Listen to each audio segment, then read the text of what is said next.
We've just got done destroying entire legions of your warriors. What's a few more? Steve called up to Scott, only to see larger skeletons start to rush out of the pyramid itself, their armor and weapons obviously superior to the lesser skeletons they'd been fighting. Well, fine. The more the merrier, he continued even as black lightning struck the ground, and 10-foot-tall half-jackal, half-human mummies began to burst out of the ground. I still think we've got this, he muttered at the end. Do you? Do you really? Scott asked as the ground around them began to rumble. Besides the pyramid, the ground began to shift as sand fell away to reveal an absolutely massive snake rising up. Then the ground around them shifted as Steve realized much of the ground around them was just the coiled tail of this gargantuan snake. That is a very, very big snake, Steve muttered as he watched it rise up, clad in a rather dazzling jeweled headpiece that constituted the complete output of at least one gold mine, and the centerpiece was a ruby the size of Larry. Your pathetic struggle ends here, fool? Scott called back at the snake's massive forked tongue flicked out a moment, and its maw started to open. You're such a dick, Scott. Steve huffed. Yes, I'm the king of the dicks. No one is more dick than I, Scott. The skeleton replied with a maniacal cackle as shadow lightning struck behind him to create an inverse flash of light to highlight his malevolence. But you still haven't found your actual dick, I see. Steve waved at the skeleton's crotch. You dickless wonder! No, that miserable bastard of mine, Eddie. I don't know what he did with it. Him and that treacherous vizier Sigmund. They had the creepiest ideas about mothers. The skeleton shuddered for a moment and then waved a hand. But enough of this mindless prattle. You die now and shall be nothing more than snake shit soon. Strike my servant, he called, as the snake hissed out and rose up. Hold on, I got this, Sherry said to Steve's surprise, and pushed him aside to step closer to the snake. Her own forked tongue flicked out and she began to hiss at the massive snake. Hiss! Hiss! Hiss! Hiss! Hiss! Hisses! Hisses! Hiss! The snake stopped then and seemed to wriggle a moment as it blushed. Hiss! Hiss! Hiss! Hisses! He hisses! What is this? Scott demanded to know even as the two started to talk. Snake tongue, Steve replied. I didn't mean what language, you insufferable turd, Scott yelled back. Meanwhile, the snake and Sherry kept talking. Hisses! Hiss! Hiss! Hisses! Hisses! Hiss! Hiss! Hiss! Sherry said with an exaggerated toss of her hair. Hisses! Hiss! Hiss! Hisses! Hiss! The massive snake rolled its eyes and gave Scott a look even as Sherry gave Steve a similar look that made him squirm. The judgment I feel is somehow worse than being eaten by that giant snake, he muttered. Stop dithering about whelp. I command you to eat them. Eat them right now. Do your fucking job and obey me. The opulently decorated skeleton began to jump up and down as he screamed. This just made the big snake give Sherry a knowing look. Hiss, hiss, hiss, hiss, hiss, hiss, hiss, it said as Sherry then laughed and waved a hand. Hiss, hiss, hiss, hiss. With that, the big snake rose up and started to slither out of the canyon that Fenrina had just drove them down to leave the clearing. Stop! I fucking order you to stop! Get back here, you insolent, upsized worm! I'll have you made into boots for my entire army! Get back here right fucking now! He screamed, but the snake just slithered off into the desert, leaving them in a now emptier clearing with the short pyramid at the center. Though this did help highlight just how many hundreds of regular skeletons were still around them. Dozens of the elite guard, and 20 or so of the big jackal people mummies. I guess dicks just don't know how to talk to ladies, Steve joked as the others chuckled. Forget this fucking foreplay, Scott called out and pointed a jeweled scepter at them. I'm still King Dick here. Even if I have to track down that traitor and skin her later, you won't be more than a fleshy lump once my warriors are done eviscerating you. There's 4 against an army. Was this your plan, you festering maggot? No. My plan was...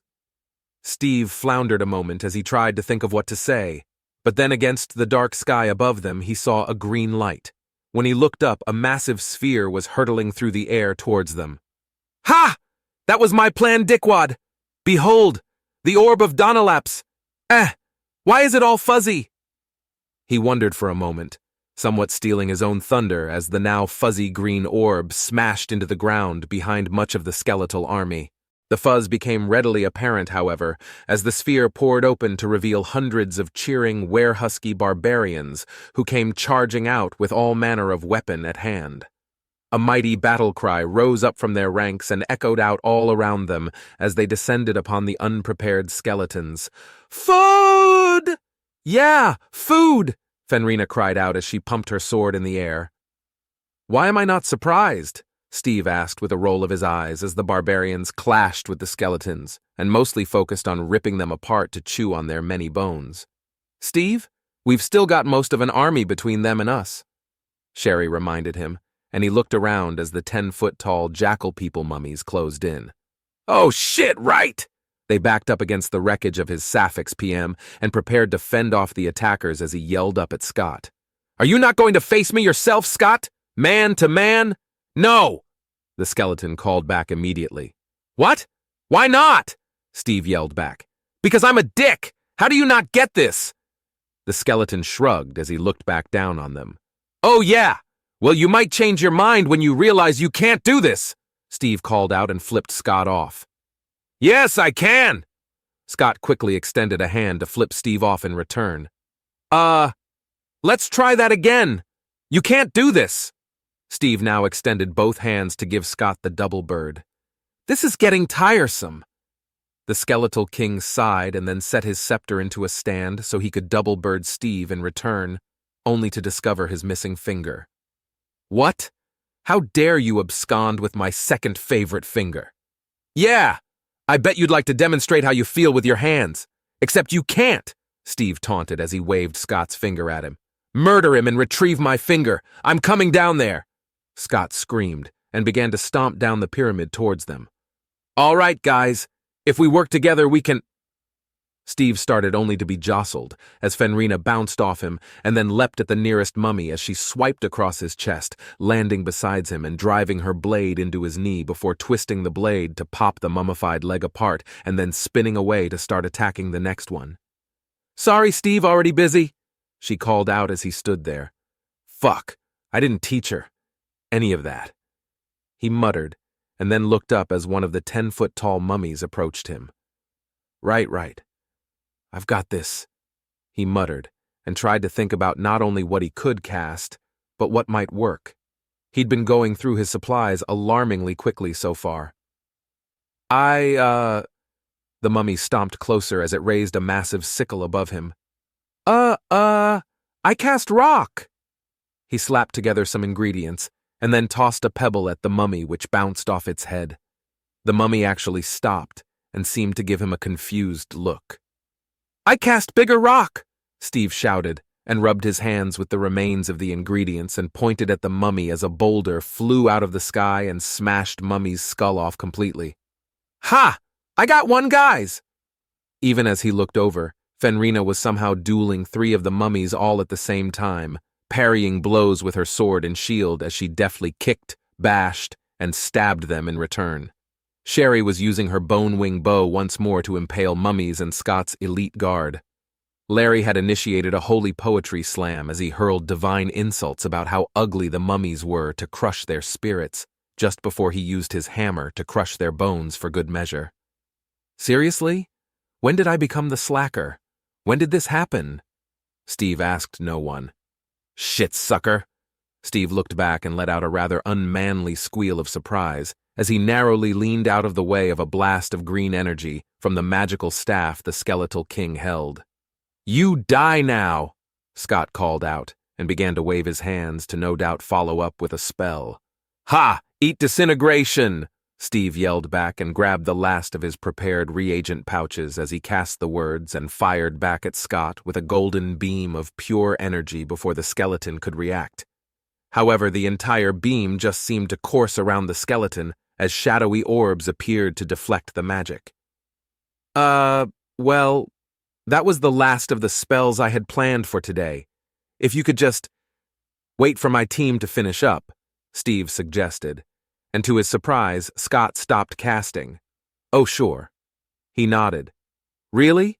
Steve asked in surprise. "No." Scott screamed and raised his hands as a series of shadow bolts began to fly out towards Steve, making him curse and fling himself around to very narrowly avoid getting impaled. Once the cascade of bolts was over, Scott began to cast once more, but Steve just tossed his finger at him. "Here, take it!" he hollered and backed up as Scott grabbed the finger. "Yes! Now I can properly flip off children with both hands!"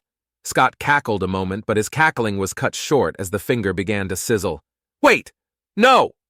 At the last moment, the skeleton reached to grab his arm, but it was too late as the finger erupted in a pulse of energy that knocked Scott flat. The shadowy bubbles around him shimmered before they vanished with a distinct pop. "Huh, I don't know what I expected, but that wasn't it," Steve muttered. "All right, Steve, you did it. How do you like that, Scott? Steve fingerbanged the shit out of you," Fenrina called out as she cleaved through the last of the mummies. "Ugh," Steve groaned. Your dog is disgusting," Scott muttered as he began to get up. "Yeah, she is at times." Steve nodded. "Why won't anyone tell me what it means?" "Oh, I want to know!" Fenrina wailed with a howl. "Anyway, it's you and me now, Scott, man against skeleton." Steve grinned and charged forward as he hauled off and punched Scott in the face, making the skeleton's head spin around wildly. "How you like that? No more magic, just punching." "Yeah, Steve fist him good," Fenrina encouraged as she began to bound over. "Oh, for fuck's sake, please just stop." Steve groaned out and tried to focus on punching Scott's spinning skull once more. But this time as he tried, he gasped in pain as Scott's teeth clamped around his knuckles. "Ah! Oh! Ow! Stop it!" He tried to pry his hand free of Scott's mouth, but the skeleton growled and chewed harder for a moment, until finally letting go. Steve staggered back, clutching his now bloody hand. "What's wrong, Steve? Didn't know I was a biter?" Scott asked with a cackle. By now, Fenrina had charged over, but to his surprise, when she swung to smash Scott apart with her sword, the skeleton parried the blow with his arm. Every blow she swung was parried by the one-armed skeleton, as she even tried to shield bash and kick only to be countered at every turn. "Fools! I am a warrior king. I'm more than just magic. Even my bones have been enchanted. Nothing you wield can harm me." Rolling past Fenrina, Scott plucked his staff up from the ground and spun it around before smashing it into the werehusky, sending her flying in a burst of magic energy as Shaze slammed into the side of the Sapphics PM with a howl. Steve looked around a moment in desperation and found Scott's other arm that had been blown free by the finger-banging earlier. Picking it up, he wielded it like a flail and charged at the skeleton who was leveling his staff at Fenrina. Steve lashed out with the arm to slap Scott with it, knocking the skeleton aside and causing his magical bolts to fly wildly into the air. "Quit hitting yourself! Quit hitting yourself!" Steve began to chant then as he slapped Scott with his own arm, knocking the villain back step by step, getting him closer to the front of the engine. "Motherless," Scott began to hiss even as Steve slapped him across the face once more. But the king had enough as he slammed his staff into the ground and Steve was sent flying back with an energy pulse. "Enough!" Scott bellowed. "That's what you think!" Sherry called out as a fire spear shot through Scott's ribs. But the skeleton just stood there entirely unimpressed. "Oh no! Fire! What is it going to do? Burn me to the bone?" he asked and snapped the spear apart to toss it aside. "Larry, we need divine magic here," Sherry called out, but the air around them flickered and grew. Not exactly dark, but not exactly light. It was moody. Nicely so. Steve slowly picked himself up and looked over as he and Sherry both saw the dwarf sitting on a rock a little ways away with some candles out, drinking from his water skin. "What? Is he?" Sherry started.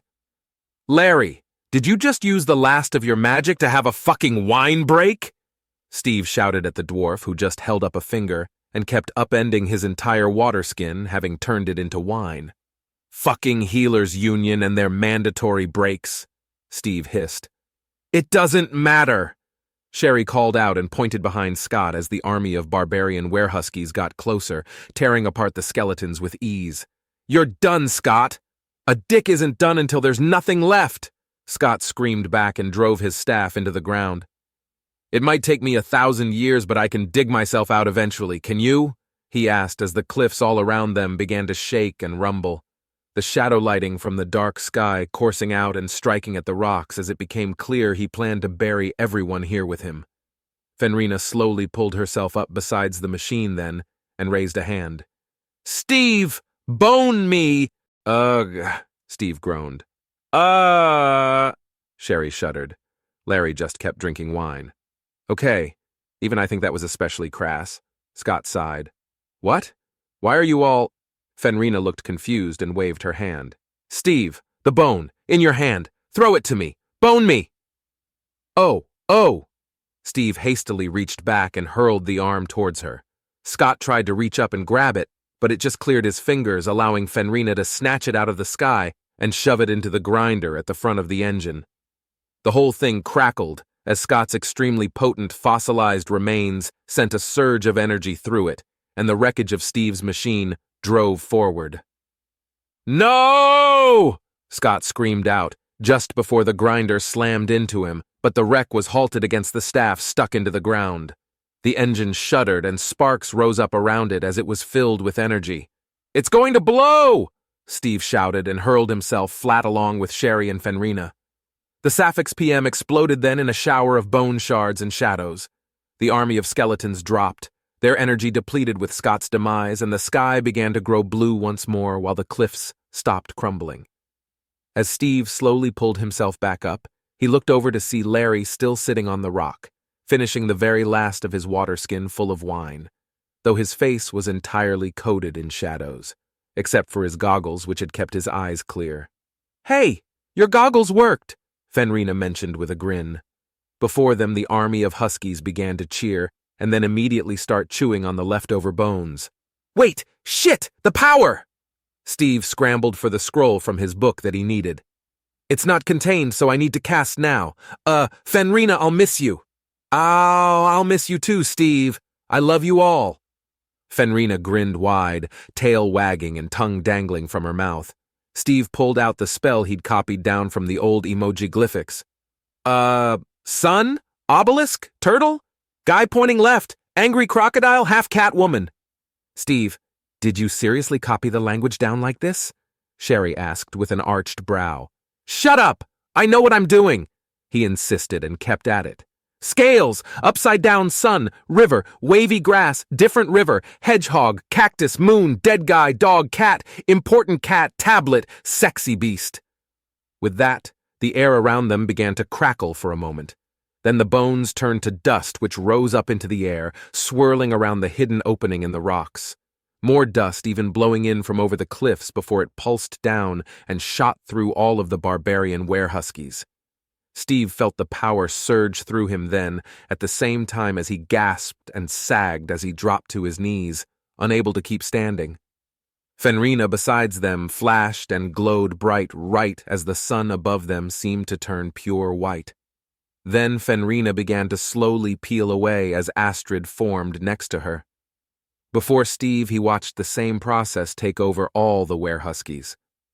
"Steve, did you cast this right?" Sherry asked with a glance, but Steve couldn't talk as he felt the power pulsing through him still. The white outlines of Fenrina and Astrid came back into color, and then they dropped to their feet as the barbarians before them also dropped.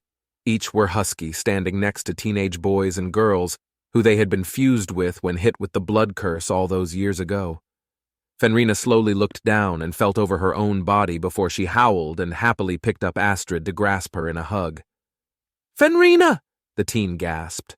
"Crushing!" "Oh, right." Fenrina set her down even as her tail wagged wildly.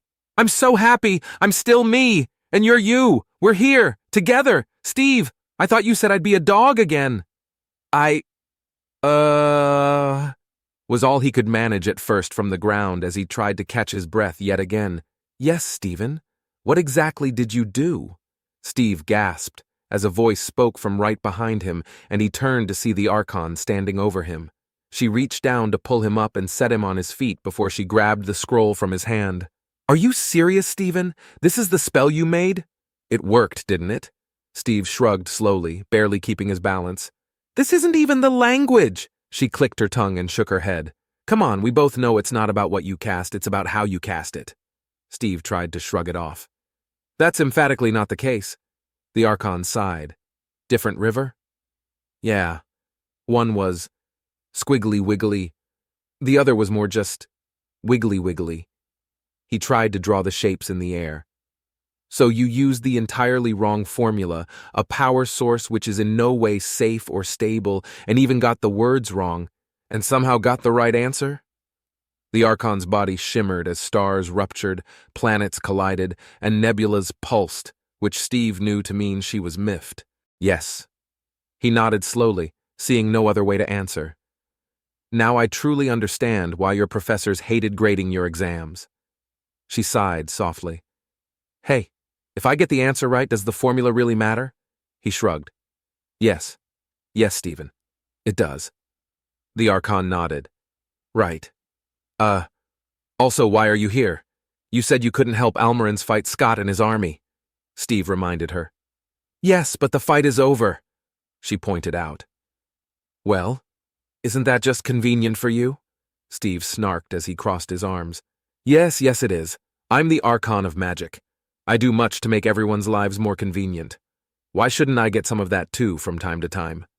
She reminded him, and he dropped his arms. Well, got me there. He shrugged. Besides, you just created an entirely new species. Someone has to explain this to the gods. She huffed. New species, Fenrina gasped. So cool! Yeah! We're the first of the were-huskies! Please no, the name doesn't make sense. You're not were anything, Steve groaned. The huskies, Fenrina tried next. That's already a name for dogs, which you aren't anymore. Not exactly, Steve pointed out. The huskers, Fenrina shouted. Those are people who husk stuff. Steve shrugged. The huskin, Fenrina pumped a fist in the air. What if we get away from the husky name? Steve tried. Huskin! Huskin! Huskin! The no longer were husky, and now huskin barbarians began to chant.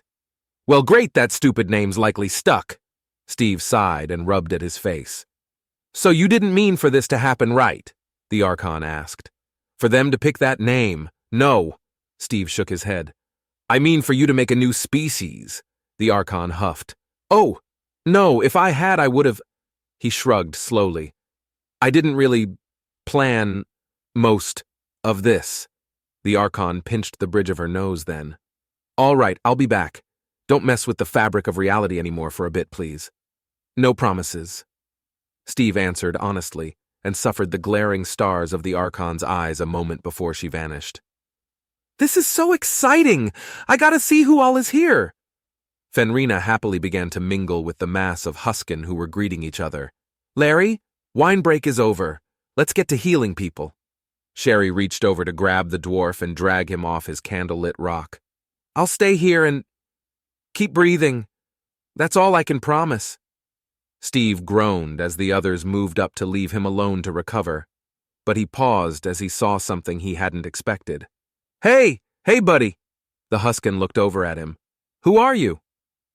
I'm Frank, the dog replied with a shrug. But why is your top half dog and your bottom half also dog? Steve asked. So, I look like a dog? Frank asked. No, I mean, yes, but more, your top is dog person and your bottom half is other regular dog, but also same dog. Did you protect a centaur or something? Are you a dog tor? Is that a thing? What are you? He waved at the husky dog tor before him. Yeah, guy.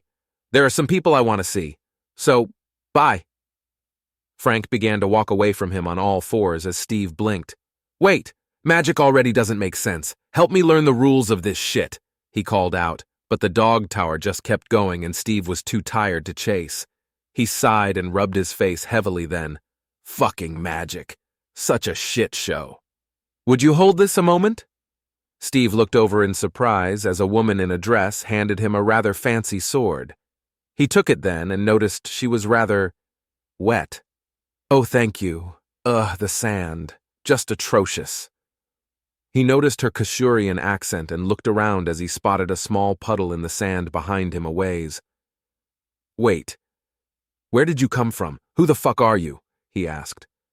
I am the Lady of the Lake, she replied, and a sudden wind began to blow her hair and dress to let them billow majestically, while Steve just had sand thrown on him by the wind. Or, in this case, pond, but lake is much more dignified. Wait a minute, Steve muttered and narrowed his eyes. You did something with the Kasurians, right? Yes, I picked kings. The goddess of fate sent me here because this was all her plan. She started. The fuck it was, Steve muttered. I'm to crown the newfound King Fenrina, she explained with a smile so brilliant Steve had to shield his eyes a moment. But Fenrina is a she, don't you mean queen? He asked. No, I don't deal in queens, I deal in kings. The lady explained, setting her hands on her hips. But she's a she.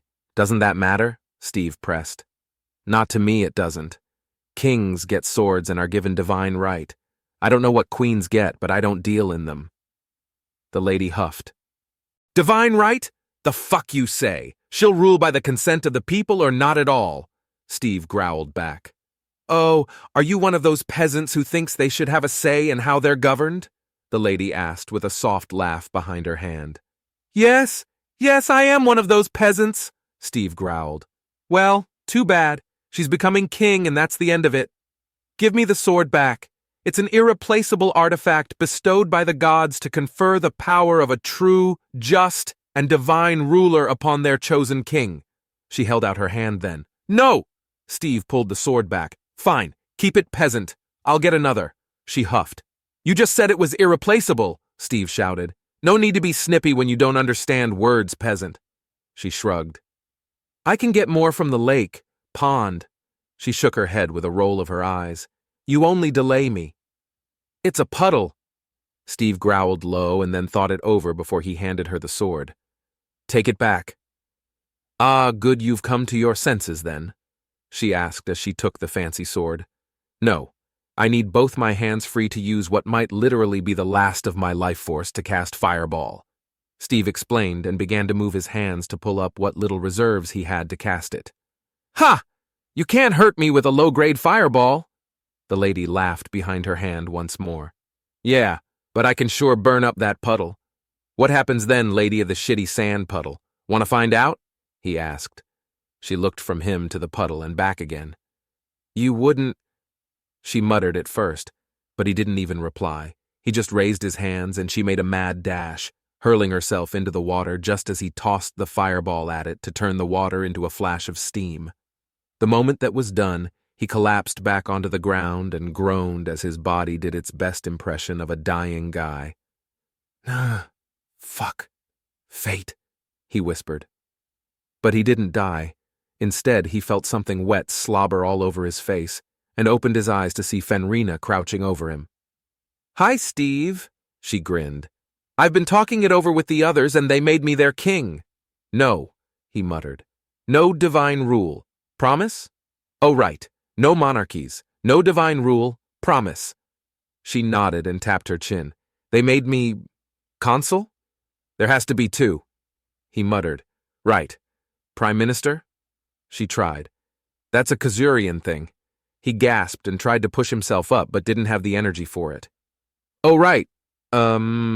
President? She tried. Steve thought for a moment and then shrugged. Sure, fine, whatever. Right, they made me president. Forever. She grinned wide once more.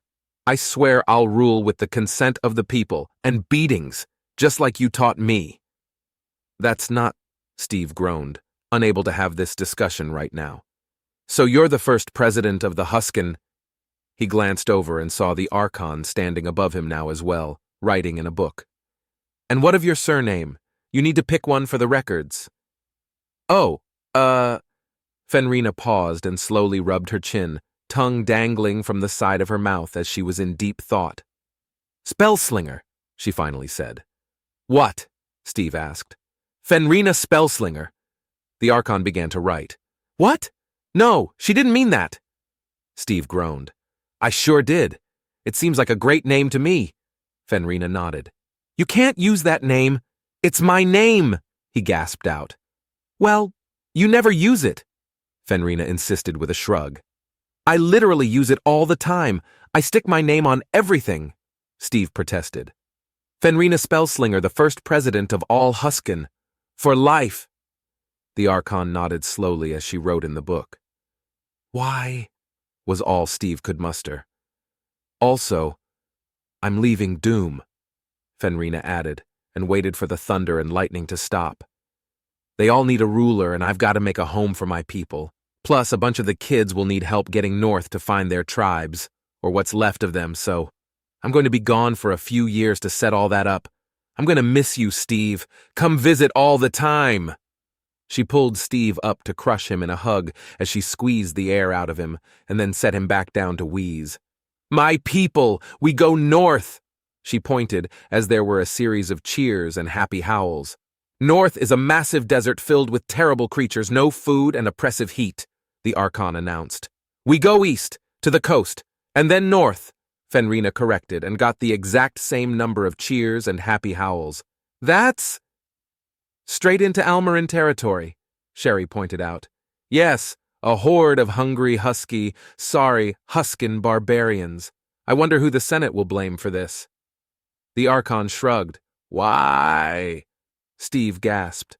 Because I'm annoyed you somehow created a species on accident, created a lot of work for me, and will likely upset the threads of history. Again. Plus, all this was your fault in the first place, Stephen. Remember that next time you decide to… Oh, who am I kidding? You never decide to do any of this, do you? Well, just remember that just because you can bend magic to your will doesn't mean you can bend the Archon of magic to your will. Quite the opposite, in fact. See you at home, Stephen. I have more work for you and doom. With that, the Archon vanished yet again. Steve lay in the sand trying to figure out what to do next. After crying himself back to health, that is. Then a final shadow cast itself across him as he saw Astrid. Hey, Steve. I talked with Fenrina. She'll miss me, but I still want to stay with you guys. Sherry said that's okay. Also, I was thinking maybe we could try this meatless diet the Archon just told me about. It sounds very neat and cruelty-free. Anyway, I'll let you recover now. I look forward to adventuring with you. As Steve was finally left alone, he realized his adventuring group had just lost its tank and had gained a 13-year-old girl without powers who wanted him to quit eating meat. Plus, the Senate was going to blame him for a sudden Huskin barbarian horde eating their way across the lands like locusts. Never mind whatever the Archon still wanted him to do. He had just defeated Scott, King of the Dicks, and created an entirely new species on accident. Yet all he could think to say was, fuck my life. At least today won't be remembered as the day I fingerbanged Scott. But he was wrong. It would indeed be remembered by all future Huskins as the day he fingerbanged Scott, because that's how Fenrina would always tell the story. It was also the beginning of the end for this chapter in the history of Doom, but that is a story for another day.